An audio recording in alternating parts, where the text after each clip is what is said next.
Man labai laiminga būti čia šiandien Adžaro regionos dienų Vilniuje.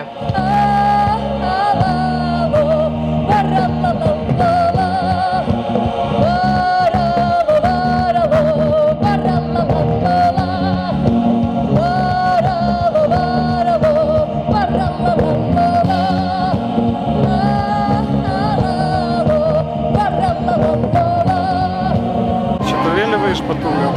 Mes pirmą kartą buvom 2 metai atgal Batumyje ir tarp kitko nuo šitos vėliavos viskas ir prasidėjo. Mes ten nusipirkom šitą vėliavėlę ir nusprendėm dabar kokias šalis lankysim. Visuomet, kur tik važiuojam, atsivežėm būtinai vėliavėlę.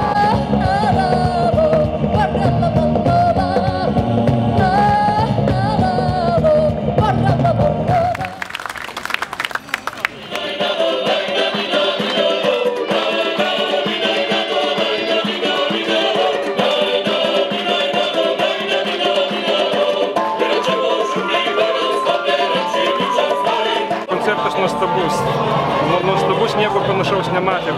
Nors Gruzijoje buvom jau 2 kartus, bet ten tiesiog neteko tokiuose kultūriniuose renginiuose pabuvoti. Bet tikiuosi, kad mes dar pasistengsim patekti į kokį nors panašų ar kitokį koncertą, bet būtinai, nes čia yra kažkas protu nesuvokiama.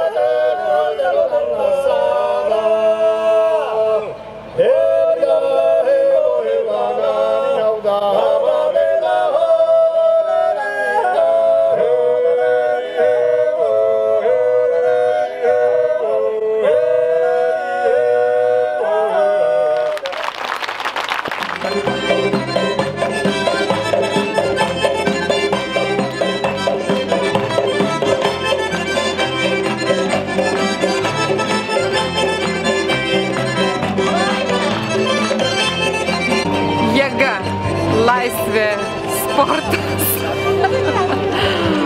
Tie apsisukimai tokie greiti, tokia ekspresija. Fantastika iš tikrųjų. Gruzinai žaviuosi, visą laiką žaviuosi aš jais. Paties buvus Gruzijoje? Nebuvus. Visą laiką galvoju nuvažiuoti į Gruziją. Atrodo, atsistočiau ant kalno ir dainuočiau. Suliko.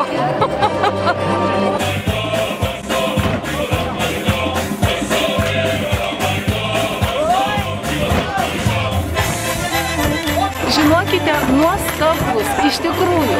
Čia ne koncertas, o kažkokia tokia bomba. Bomba emocijos, bomba grožio. Mane nustebino vienas momentas. Visame šokyje kokia pagarba vyro moteriai. Vyrai moterų neliečia. Tas man buvo labai svarbu. Skamba kankliuose mes matėm daug tautinių kolektyvų. Ir dažniausiai tai yra vyras laikosi už moters arkas. O čianais taip kaip ir pristatė. Didžiulė pagarba. Tas mane kaip moterį labai sujaudino. Aišku, visa tai, kas buvo scenoje, tai aš nežinau, man atrodė, mes galėtumėm visi veršti šokti, nes kitaip nustovėti neįmanoma.